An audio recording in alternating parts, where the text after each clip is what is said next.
Assalamualaikum warahmatullahi wabarakatuh. Selamat pagi rekan-rekan semua. Pada kesempatan kali ini kita akan belajar tentang Markov analysis. Ya, Markov analysis. Kalian bisa buka modul kalian.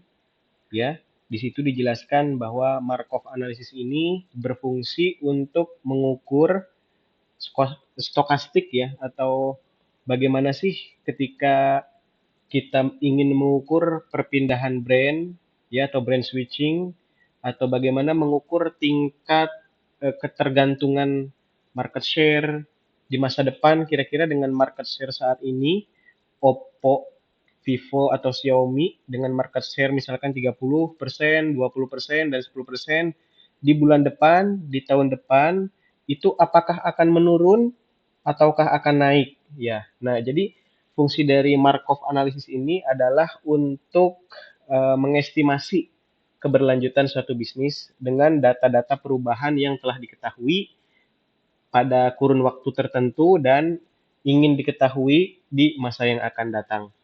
Nah, karena kita MKPK Praktika, maka saya ingin langsung menjelaskan versi penyelesaian di software. Sementara untuk penyelesaian manualnya nanti akan dijelaskan di perkuliahan MKPK ya. Nah, saya ingin memberikan informasi ke rekan-rekan bahwa dalam kurun waktu pertemuan sekarang di bulan November dan di awal Desember ketika UAS, kemungkinan perkuliahan kita akan berjalan secara online atau daring, ya. Kenapa, Pak? Nah, ini disebabkan karena saya lolos beasiswa non-degree oleh Dikti yang mengharuskan saya full time dari jam 9 pagi sampai jam 4 sore selama 1 bulan ke depan. Ya, datanya bisa dilihat di mana Pak buktinya, teman-teman? Bisa dilihat di website Dirjen Dikti.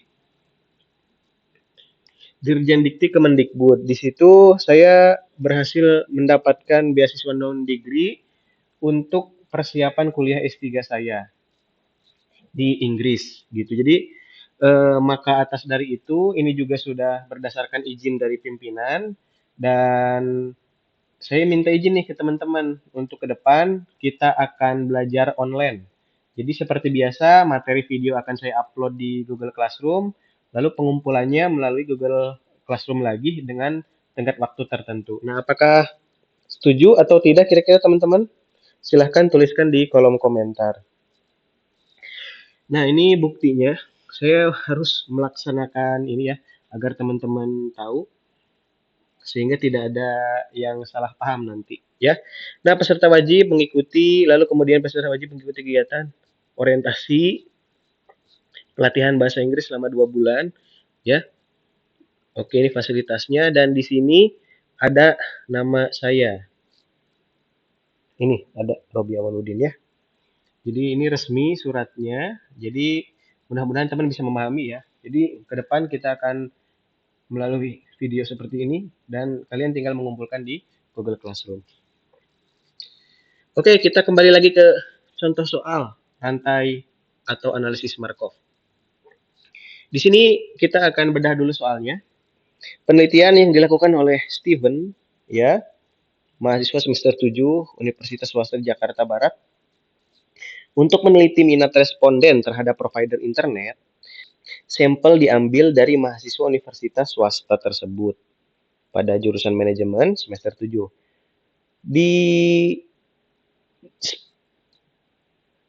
Dispesifikan semester 7 karena banyak menggunakan internet untuk mencari jurnal-jurnal untuk bahan pembuatan skripsi katanya gitu. Nah, penyediaan yang ditawarkan untuk dipilih dalam bentuk nirkabel adalah Indosat, M2, NetZap, dan XL. Ini brand-brandnya, kita asumsikan saja ya. Brand seperti ini. Nah, di sini penelitian pada periode pertama menunjukkan bahwa terdapat 93 responden memilih Indosat M2. Dinamakan dengan stage 1. Oke.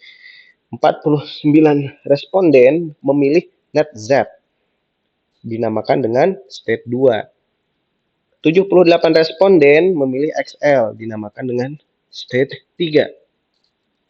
Ya, sampai sini paham? Oke. Nah, penelitian pada periode kedua, jadi dia di periode selanjutnya meneliti lagi, menunjukkan perubahan. Jadi ada perubahan nih dari yang 93 ke M2 ya menjadi 72 pemilih masih memiliki keterkaitan atau masih memilih M2. Oke. Lalu 49 responden turun menjadi 17 responden pemilih Indosat M2 pindah ke NetZap ya. Selanjutnya ada 17 pemilih Indosat M2 pindah ke NetZap. Oke. Lalu kemudian ada 4 pemilih Indosat M2 pindah ke XL. Oke. Ada juga 40 pemilih NetZap tetap memilih NetZap. Oke. Lalu 2 pemilih NetZap pindah ke M2. 7 pemilih NetZap pindah ke XL. 62 pemilih XL tetap memilih XL. 5 pemilih XL pindah ke Indosat.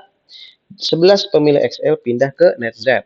Nah, gimana nih dugaan pangsa pasar masing-masing provider pada periode selanjutnya? Gitu ya. Jadi diketahui ini inisial ya, ini artinya data awal. Ketika di running data kedua banyak yang pindah antar brand, switching brand. Nah, di periode selanjutnya gimana perkiraannya gitu ya. Nah, ini jawaban perhitungan secara manualnya nanti akan dijelaskan di teori MKPK. Oke. Nah, sekarang kita akan bahas bagaimana perhitungan menggunakan POM-QM-nya. Oke. Nah, aktifkan QM for Windows di laptop kalian masing-masing. Klik menu modul atau di modul 3D samping ini, pilih Markov Analysis. Oke. Setelah memilih Markov Analysis, ya, kalian pilih New. Oke. Lalu isikan titel dengan pangsa pasar provider di sini. Oke. Lalu kemudian sebentar. Setelah diklik judulnya dipilih, lalu kemudian pilih untuk number of state-nya dituliskan 3 di sini.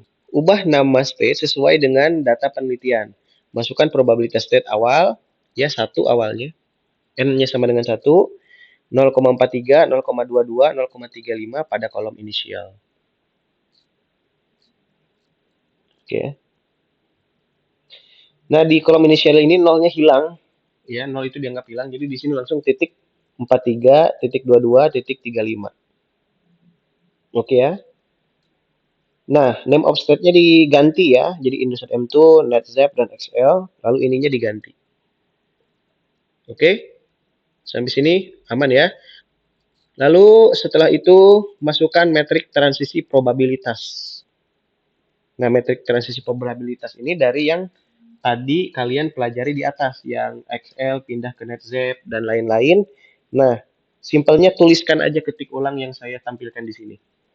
0,77, 0,4, 0,6 sampai ke XL 0,8. Nah, sekarang silahkan inputkan.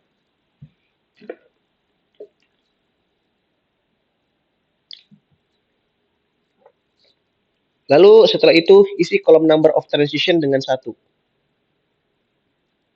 Oke. 1. Nah, kalau sudah semua, klik solve untuk mendapatkan hasil perhitungan. Klik solve di sini. Pastikan data ininya semuanya benar. Klik solve. Nah, klik menu Windows, pilih Markov Analysis Result, maka akan didapatkan hasil ending probability given initial seperti ini. Ending probability ya, given 0,36, 0,30, 0,328. Oke, kesimpulannya, nah ini adalah interpretasinya. Oke, ini interpretasinya.